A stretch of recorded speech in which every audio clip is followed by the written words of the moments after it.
pela família, influência contrária na igreja, que a família congrega, na sensualidade e promiscuidade, que tem isso.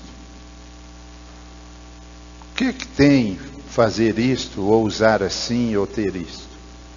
E hoje nós vamos entrar na parte positiva do assunto, estudando sobre como superar isto. Porque essa é a beleza da Bíblia. A Bíblia abre e mostra o podre, mas termina dando remédio para curar o mal. Nosso Deus é o único que não deixa os seus seguidores dentro do buraco. Ele os tira de lá, restaura e coloca no caminho da salvação. O que a Bíblia pode falar dentro desses problemas que nós citamos? O que a Bíblia tem para nos instruir de como sair disso? E é para isso que os irmãos vieram aqui hoje. E nós temos, irmãos, dentro da igreja, eu suponho que toda membresia e congregados se divide em 3 grupos ou 3 tipos de famílias.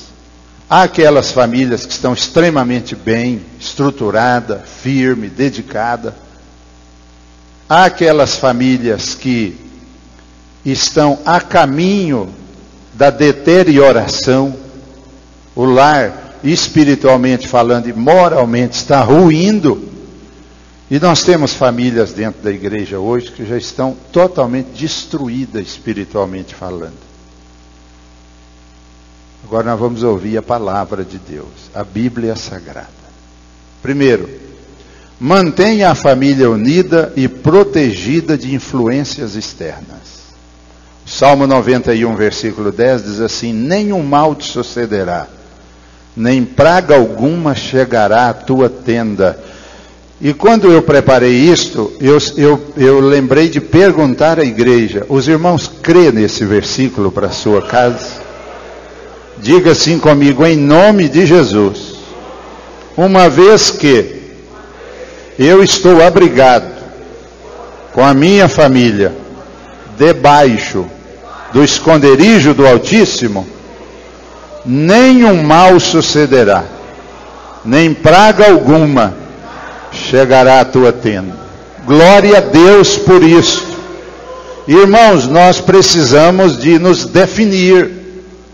A igreja não pode ficar em cima do muro. A igreja tem que se definir. E este é o momento de definição. Nós não aceitamos pragas entrar dentro da nossa casa. Em nome de Jesus. Seja ela de que marca for. Seja pela televisão, pela internet, pelo celular, por pessoas. Seja sobre moda, sobre linguajar, sobre vícios, sobre comportamento moral, traição, sobre questão de adultério, de prostituição, de bebidas, de vício, de linguajar mundano, qualquer coisa que venha para destruir a minha tenda, eu repreendo este mal na autoridade do nome de Jesus. Agora veja o comentário: casa de crente precisa ser como ninho de pássaro, estranho não entra. Ninho de pássaro, irmão, nenhum outro pássaro chega. Segundo, mantenha a família disciplinada, coloque limites na sua casa. Não vá na onda da modernidade. Provérbios 22:6 diz: educa a criança no caminho em que deve andar, e até quando envelhecer não se desviará dele. Irmãos, a palavra educar é muito forte. Chega a momentos dela ser violenta. Não há como educar sem doer. Não há educação sem dor. Educação é como polir ouro. Tem que voar faísca. Tem que sair pedaços. Senão não há educação. Não tente criar seus filhos só com palavrinhas, só com elogios, só com coisinhas bonitas, com presentinhos, porque isso não vai dar em educação. Educação tem que ter choro, tem que ter lágrima, tem que ter revolta, tem que ter cara feia, tem que ter essas coisas, porque educação é contrariar interesses. Educar é fazer o que não queria fazer. Educar é não fazer o que queria fazer. Educar é contrariar interesse. Ah, mas eu não dou conta de ver o bichinho chorar. Quando ele me faz essa carinha, eu me derreto toda. Que pena, irmã, que a senhora é assim. Talvez se Deus tivesse pensado nisso, Ele não lhe escolheria para ser mãe. Ele não lhe escolheria para ser pai. Porque coitado de filho que tem um pai e uma mãe que fala isto. Quem ama, corrige. Quem ama, disciplina. A Bíblia diz, Deus açoita a todos os que têm por filhos. E o outro texto diz, Deus corrige ao que Ele ama. Se hoje você está passando vergonha com seus filhos, se hoje você não pode apontar seus filhos como modelo moral ou espiritual, é porque falhou na educação, irmão. E veja bem, não estou dizendo e nem concordo que lá na sua casa tem que ser tudo quebrando no pau, tem que ser tudo na pancada. Não, isso não é casa de crente. Casa de crente não é no grito, no empurrão. Casa de crente não é na porretada. Não.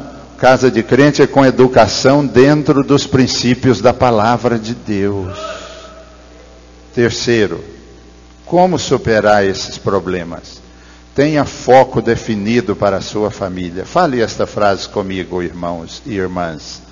Tenha foco definido para a sua família. Só a ala feminina da igreja, leiam comigo, onde quer chegar? Que resultado pretende alcançar? O que quer para os filhos? Para o casal? Qual o alvo a ser alcançado? Agora a igreja observe São Mateus 12, 25. Jesus, porém conhecendo seus discípulos, disse-lhes, todo reino dividido contra si mesmo é devastado. E toda cidade ou casa dividida contra si mesma não subsistirá. Família tem que ter foco único. A família tem que trabalhar como cooperativa. Não pode se aceitar na família a possibilidade que alguém vai desviar. Alguém não vai aceitar a ideia. Se isso começar, depois ninguém cerca mais.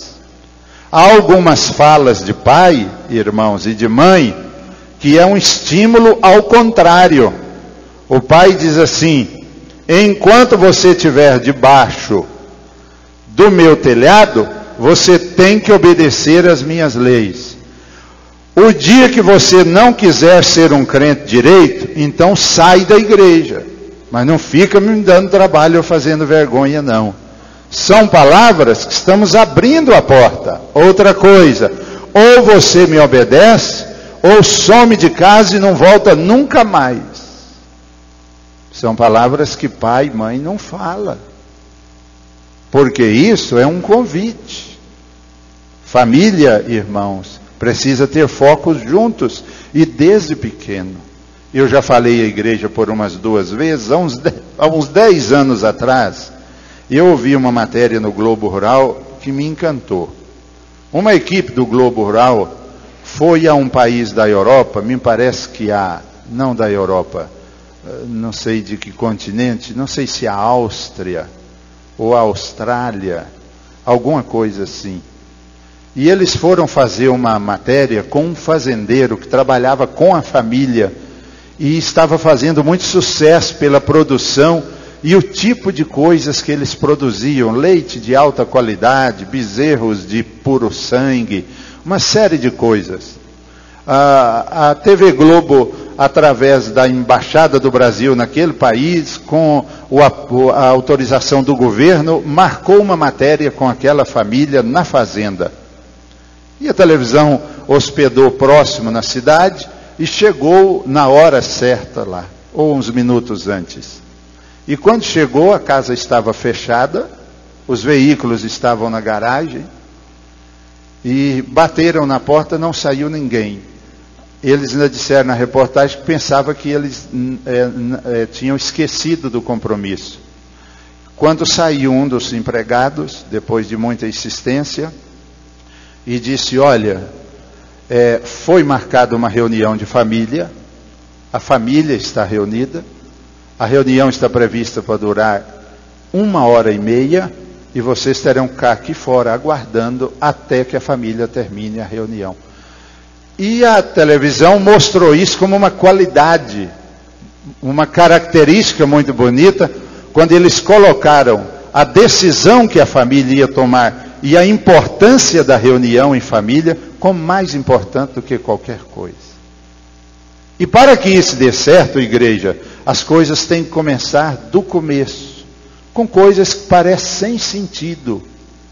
Criança pequena, reunidos, não está entendendo nada, mas ali está começando a formar. A família tem que ter foco, unida. Um exemplo, famílias que se dividem entre igrejas, vai uma para um lado, outra para o outro, outra para o outro. Falta de foco do tronco da família. Se cria dentro do lar uma ideia de que isso é possível, de que se um dos filhos desejar isso, é possível isso acontecer. A casa que tem foco, que tem tronco, que tem liderança, esses tipos de possibilidade nem existe. Filho sair de casa para ir morar sozinho, relacionamento carnal antes do casamento, coisas dessa natureza nem se cogita. Não há possibilidade. Eu me lembro uma vez, quando jovem, eu aprendi uma coisa que me marcou muito. Nós éramos um grupo de rapazes na roça, rapazotes, de adolescente para jovem, e cada um tinha um cavalo bonito, um arreio, e naquele tempo isso era modelo, e nós crentes íamos aos cultos, às festas, e para nós era um momento de mostrar, de uma certa maneira, até queria que as moças vissem a gente se montado naqueles cavalos, então a gente arrumava o cavalo bem arrumado, cortava a quelina, limpava a orelha, e arredondava os cascos do cavalo, ou dava um grau no rabo dele ali e tal, para ver se impressionava. Não dava conta de comprar um arreio caro, mas dava um capricho.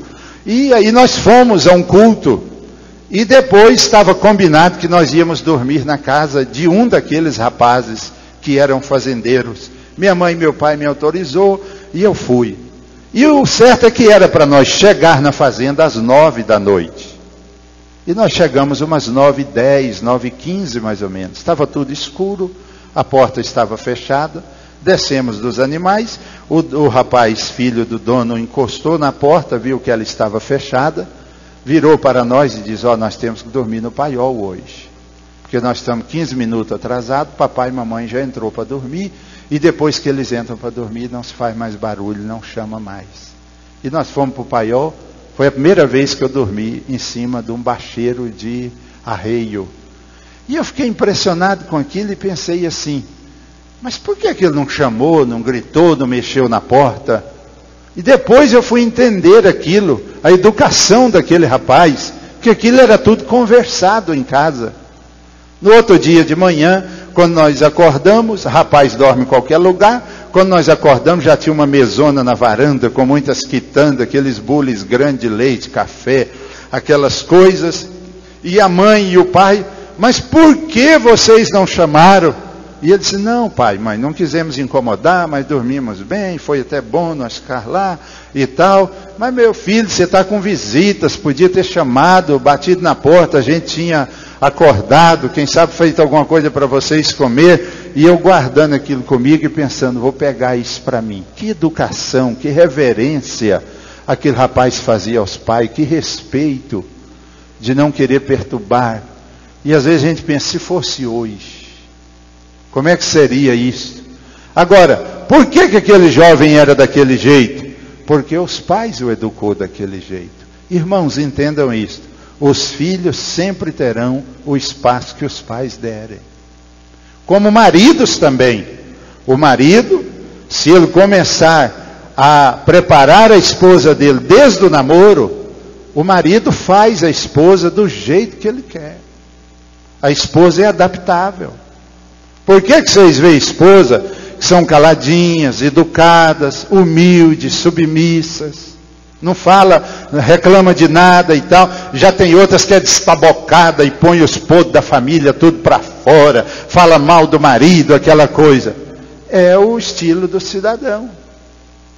Cada marido põe a esposa do jeito que ele quer. E um detalhe: enquanto mais o marido prepara a esposa dele, o lar é ajustado, mais a mulher é feliz, mais ela é realizada. Porque não pensem os irmãos que a mulher sair do espaço dela de adjuntora e submissa e partir para o espaço de ser cabeça, que ela vai ser feliz, que não é, porque ela está num território que não é dela. Deus não fez ela para isso. Sem desrespeitar e nem desmerecer em nada as nossas queridas irmãs, que são uma bênção valorizada, mulheres de Deus, e que o primeiro a dar valor à mulher foi o Senhor Jesus no seu ministério, mas cada um na vocação em que foi chamado. Quarto, seja enfático no lar, perante Satanás, para seus filhos e família, e o público em geral, que sua casa pertence ao Senhor e irá servir a Ele. Precisa ser declarado. Diga amém por isto, igreja. Olha o que diz Josué em 24:15. Porém, eu e a minha casa serviremos ao Senhor. O senhor não vai procurar os filhos? Não vai pedir opinião à esposa? E se eles não quiserem? Lá na casa de Josué não tinha isso. Lá na casa de Josué, o esposo falou, estava resolvido. Josué não virou para trás e disse: pode falar, mulher? Você, menino, concorda? Não tem isto. Lá na minha casa, eu e a minha família serviremos ao Senhor. Ouça isto, irmãos. Pais que falam assim: se não quiser obedecer às normas da igreja, então vá para uma que não proíbe nada. Ou ainda, enquanto estiver debaixo do meu telhado, terá que me obedecer. Ou ainda, se não quer mais ser crente, então chegue no pastor e fale. Mas não fique enganando. Não use isso na sua casa. Diga como Josué: determine. Há poder em suas palavras. Glória a Deus. Diga comigo: lá na minha casa. Eu quero mais fé, irmãos. Lá na minha casa, eu e a minha família servimos ao Senhor. Glória a Deus por isso. Há até irmãos ou irmãs que a família ainda não é crente, profetizou nesta noite, e essa profecia há de se cumprir lá dentro da sua casa. Quinto, não perca cultos. Fale comigo esta frase, irmãos. Não perca cultos. Agora ouça. Nunca tenha dó de sua família, deixando-a em casa porque estão cansados, com sono, ou porque vai estar ocupado com outras coisas. Se você ama mesmo sua família, nunca use desse expediente. Estar na casa de Deus não é opção, é necessidade premente. Leiam comigo Salmo 84, 2 a 4. A minha alma está desejosa e desfalece pelos átrios do Senhor. O meu coração e a minha carne clamam pelo Deus vivo. Até o pardal encontrou casa, e a andorinha ninho para si, onde ponha seus filhos, até mesmo nos teus altares, Senhor dos exércitos, Rei meu e Deus meu. Bem-aventurados que habitam em tua casa, louvar-te-ão continuamente. Glória a Deus. Observe para a sua família não acostumar apenas com assistir cultos. Quem vai assistir só vê os defeitos. não se dedica, não recebe nada. Mas quem vai para cultuar é diferente. Os irmãos veem a minha família, pela misericórdia de Deus, firme, não me dá trabalho. Quem acompanhou meus filhos pequenos, lembram como era. As madrugadas, no estacionamento da igreja, dormindo dentro do carrinho velho aí. Não tem disso, irmãos. É o melhor lugar para um filho. É na casa de Deus. E outra coisa que eu quero dizer para os irmãos, é dia de culto, não deixa os meninos ficar correndo a tarde toda não, para quando chegar de noite está morto, cansado. Chega na igreja, já chega caindo, dormindo, cansado. Não, é dia de culto, meu filho, vai descansar, porque à noite tem culto e você precisa estar firme lá, descansado para cultuar ao Senhor. Prepare seus filhos para ir ao culto. Irmãos, a igreja de hoje não tem como reclamar ir ao templo. Hoje nós vamos ao templo 4 vezes por semana. De primeira a gente ia ao templo todo dia. A igreja de anos atrás tinha culto de segunda a domingo. Todo dia os crentes iam. Hoje nós vamos terça, quinta, os irmãos das congregações têm outros dias. Domingo de manhã e domingo à noite. É muito fácil, é muito descansado ir aos cultos. Não tenha dó de levar seus filhos. Ah, mas ele estava com resfriadozinho, a garganta inflamada. Você pode ter certeza de uma coisa. Seu filho não vai piorar da doença vindo para a casa de Deus. O que pode acontecer é ele vir e Jesus curar ele da enfermidade. Piorar nunca. Eu nunca vi um crente gripado, com febre, garganta inflamada, que pega uma chuva no caminho da igreja e piora da doença. Não acontece, porque Deus honra aqueles que caminham para a sua casa. Sexto, nós estamos dizendo, irmãos, como superar aquelas dificuldades. Mantenha sua família avivada. Leiam comigo esta frase. Mantenham sua família avivada. Agora ouça. Uma coisa é se intitular crente ou evangélico. Isso tem demais hoje. Outra coisa bem diferente é ser cheio do Espírito Santo. Ser batizado com o Espírito Santo. Falar línguas regularmente. Ter comunhão com Deus. Você já observou isso na sua família, prezada igreja? Já observou como sua prole cultua? Vocês olham seus filhos durante o culto, como é que eles comportam? Ou tem preocupado apenas em estar nos cultos? Gênesis 32, 26. E disse: deixa-me ir, porque já a alva subiu. Porém ele disse: não te deixarei ir, se não me abençoares. Irmãos, ter o título de evangélico não resolve nada. Hoje ser evangélico virou uma coisa vulgar. Tem pessoas que chegam para a gente e saúdam com a paz do Senhor, ou se intitula como crente, que não tem diferença nenhuma do mundo. Nenhuma. Absolutamente nenhuma. Se ele não falar, ninguém percebe. Então ser evangélico hoje se tornou moda.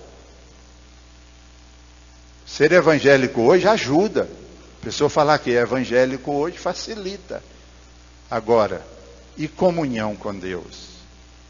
Uma coisa que eu venho observando de uns anos para cá é a ausência do batismo com o Espírito Santo nas famílias. Irmãos, e um filho batizado com o Espírito Santo, a possibilidade dele esfriar da fé ou desviar ou praticar as coisas erradas diminui muito se ele for batizado com o Espírito Santo. Se interesse para que seus filhos sejam batizados. Peça para orar com eles, orar por eles. Aonde for ter uma oração para batismo, aonde tiver um culto de oração, aonde tiver pessoas orando para Jesus batizar com o Espírito Santo na sua igreja, pegue os pequenos, pegue os meninos, pegue os rapazes, as moças, diz: vamos todos lá na frente. Eu quero que os meus filhos sejam batizados com o Espírito Santo. Faça isto, que vai facilitar a sua vida como pai crente. Sétimo, envolva sua família no reino de Deus. É a Bíblia que está falando, irmãos. Faça com que todos tenham responsabilidade na igreja. Não importa o que é. O importante é estar envolvido. Isto fará com que não pensem em coisas erradas. Não desanimem. E por sentirem as dificuldades da obra, não critiquem os que estão fazendo. Sabe por que crentes criticam quem faz a obra de Deus? Porque eles não estão fazendo. Quem faz não critica quem está fazendo. Estar de fora, apontar o dedo, por defeito, é uma coisa. E para dentro fazer é outra muito diferente. Teve uns anos atrás que eu tinha uma pessoa aqui muito problemática. Era um calo no meu pé. E eu peguei esse irmão e pus numa congregação para ele dirigir. Ele durou pouco. Mas antes dele sair de lá, ele me disse um dia: nunca mais eu critico um pastor. Nunca mais eu aponto defeito num pastor. Porque agora que eu fui para frente é que eu vi o que é ser. Ponha seus filhos para fazer. Não importa o que é, irmão. Pode ser carregar um rodo na igreja, limpar um chão de banheiro, carregar um rolo de fio, ajudar no microfone, bater um tamborzinho, fazer qualquer coisa, não importa. O importante é ele estar envolvido, que é para ele não pensar em coisa errada e não desanimar das coisas da igreja. A gente vê muitas pessoas desocupadas, porque não querem ter trabalhos. Está se criando nos últimos dias uma geração de crentes domingueiros assistentes de culto. Eles só assistem o culto aos domingos. Não diferem em nada dos católicos que vão à missa das 18. Sabe o que isso gera? Uma possibilidade de desanimar muito grande. Porque não tem raiz, não tem ligação, não tem nada que prende a pessoa. Os irmãos podem olhar todas as pessoas que são bem-sucedidas na igreja hoje e que eram crentes desde pequeno, foram pessoas envolvidas na obra, comprometidas, que faziam as coisas, que se lançou. A família era dedicada na obra de Deus. Um cozinhava na cantina, o outro limpava o pátio da igreja, o outro varria, o outro ficava na porta, um pintava a grade da igreja, o outro fazia qualquer coisa, abria os vitrô. Não importa qual é o tipo de trabalho, na igreja tudo que se faz aqui é nobre, porque pertence ao reino de Deus. O pastor Divino disse que chegou em Samambaia um dia, junto com o irmão Antônio Inácio, numa congregaçãozinha ligado ao campo que ele era pastor, na roça, na fazenda, e o templo era no meio do pasto, templozinho, pequenininho, não tinha energia. E ele, quando foi chegando, tinha um irmão na porta, com a gravatinha fininha preta, um terninho preto, calçado com umas botinas bem limpa, e aquele irmão veio com um sorriso de quebrar os queixos. Pastor, mas eu estou muito alegre. Meu pastor me deu uma atribuição maravilhosa na igreja. E ele disse: será que o pastor consagrou esse irmão e não me avisou? Aí ele diz: o que foi, irmão, que ele te deu para fazer, que você está tão alegre? Ele disse: o senhor está vendo essas lamparinas da igreja? Pois é, eu sou o chefe delas agora. E eu tenho que abastecer essas lamparinas de querosene, cortar o pavio, limpar elas todas. E todo dia, pastor, eu tenho que chegar primeiro para me acender todas elas, para quando os irmãos chegar, já está tudo clarinho. E depois que os irmãos vão embora, pensa que eu estou desocupado? Não, eu tenho que apagar todas e colocar o dedo para ela não ficar queimando o pavio o tempo todo. Então eu ponho o dedo para ela parar de queimar, que é para no outro dia não me dar trabalho. Então eu sou importante na igreja hoje, eu cuido das lamparinas da igreja. Meu irmão, minha irmã, você pode dizer: eu estou criando meu filho, irmãos, é para ser piloto de avião de carreira. Meu filho vai pilotar Boeings.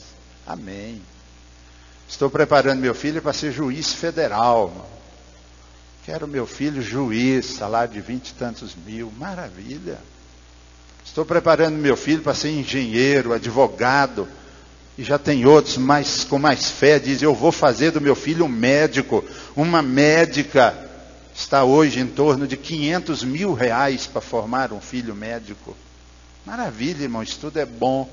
Mas nada disso chega aos pés de fazer a obra de Deus na casa do Senhor. Ser um médico, ser um juiz, ser um piloto de avião, ser qualquer outra coisa, não chega aos pés de carregar uns rolinhos de fio, de passar um rodo no xixi das crianças, nada, porque aqui é o reino de Deus que a gente vai receber em galardão lá do outro lado. Olha, meus irmãos, vejam isto aqui. Não desanime, e por sentirem dificuldade da obra, não critique os que estão fazendo. Praticamente todos que, leiam comigo, igreja, discordam, criticam quem está fazendo, ou não valorizam o que está sendo feito, é porque não faz. De fora é uma coisa, ir fazer é outra.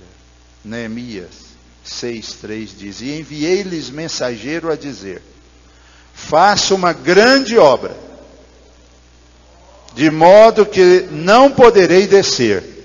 Por que cessaria esta obra, enquanto eu a deixasse e for ter convosco? É isso aqui que os filhos falam quando tem ocupação na igreja. Vamos jogar uma bola, vamos jogar videogame, vamos na lan house, fazer não sei o quê. Não posso, meu querido. Eu tenho ocupação na igreja, tenho obrigação, tem pessoas me esperando.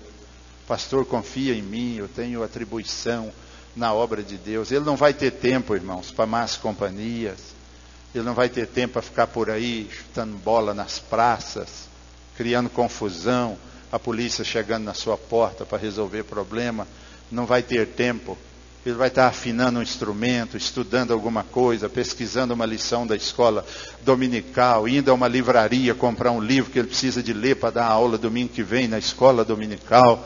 Ele vai estar fazendo uma solda num plug que a líder dele mandou para trazer o cabo pronto no outro dia. Ele vai estar ocupado com alguma coisa, como diz Neemias: eu não posso parar para ir atender você. Último. Ouvindo a Bíblia de como resolver isto. Mantenha um ambiente doméstico de alegria. Fale comigo esta frase, igreja. Mantenha um ambiente doméstico de alegria. Irmãos, um rapaz, quando eu era presidente da mocidade, eu fui visitar ele na casa dele. Eles eram, acho que, 3 irmãos, uma moça e 2 rapazes. E eu cheguei na casa daquele moço e ele veio para mim como contando uma vantagem. Trouxe um par de tênis, naquele tempo era parecido com, chama de quichute. Vocês lembram do quichute? Pois é. Naquele tempo quase ninguém comprava tênis, é o quichute. Que abaixo do quichute ainda tinha a conga, né? E a botina do quichute era o Kedis. Isso é coisa de... Os irmãos mais velhos balançam a cabeça. Já tive isso. E ele veio para mim com um par de quichute, seminovo, todo cortado. E ele disse: está aqui, irmão, ó, sou macho. Sabe para que isso aqui? Meu irmão não usar. Ele pega minhas coisas e usa.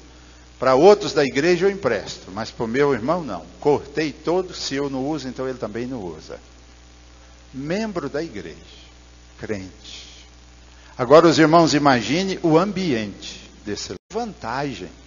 Trouxe um par de tênis, naquele tempo era parecido com, chama de quichute. Vocês lembram do quichute? Pois é. Naquele tempo quase ninguém comprava tênis, é o quichute. Que abaixo do quichute ainda tinha a conga, né? E a botina do quichute era o Kedis. Isso é coisa de... Os irmãos mais velhos balançam a cabeça. Já tive isso. E ele veio para mim com um par de quichute, seminovo, todo cortado. E ele disse: está aqui, irmão, ó, sou macho. Sabe para que isso aqui? Meu irmão não usar. Ele pega minhas coisas e usa. Para outros da igreja eu empresto, mas para o meu irmão não. Cortei todo, se eu não uso, então ele também não usa. Membro da igreja, crente. Agora os irmãos imaginem o ambiente desse lar. Um lugar alegre, de união, de felicidade, de descontração. Em nome de Jesus, tira, Senhor, de dentro da minha casa, o espírito de tristeza, de acusação, de brigas, de desobediência, de calúnia, de pecado, em nome de Jesus. Igreja, o Espírito Santo está fazendo uma limpeza na vossa casa, enquanto vocês estão aqui na casa de Deus. Eu trouxe aos irmãos algumas coisas que nós podemos fazer para resolver a situação que eu passei para os irmãos. Vamos ler juntos a conclusão? Famílias fortes, igreja forte. Hoje vimos mais um capítulo de admoestação de Deus para nós, que tratou dos problemas enfrentados pela família cristã atual e como vencê-los. Agora é cada lar pôr em prática. Deus os abençoe, em nome de Jesus. Erga sua mão e glorifica ao Senhor. Deus abençoe todos que estão aqui hoje. Irmão, você já entregou o seu dízimo? Se não fez, procure fazer. Está vencendo já o prazo de fechar o relatório. E não convém a sua ficha ficar em branco com relação a este mês. Procure atualizar seus dados lá, seu compromisso, para que fique certinho os 12 meses do ano. Procure entregar o seu dízimo em nome de Jesus, de maneira fiel, e Deus vai agradar de você.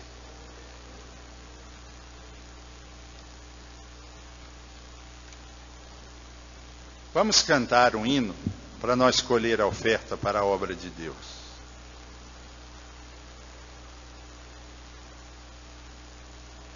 É o 141, irmão. 141.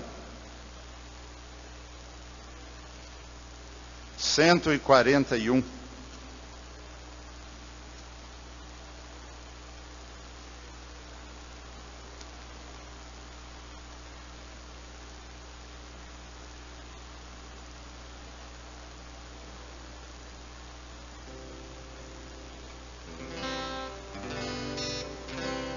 A igreja canta com alegria. Onde guiar-me, meu Senhor, eu seguirei por seu amor. É sua mão que me conduz, por me ferida sobre a cruz. Guia-me sempre, meu Senhor, guia meus passos, Salvador. Tu me compraste sobre a cruz, rege-me em tudo, meu Jesus. Acho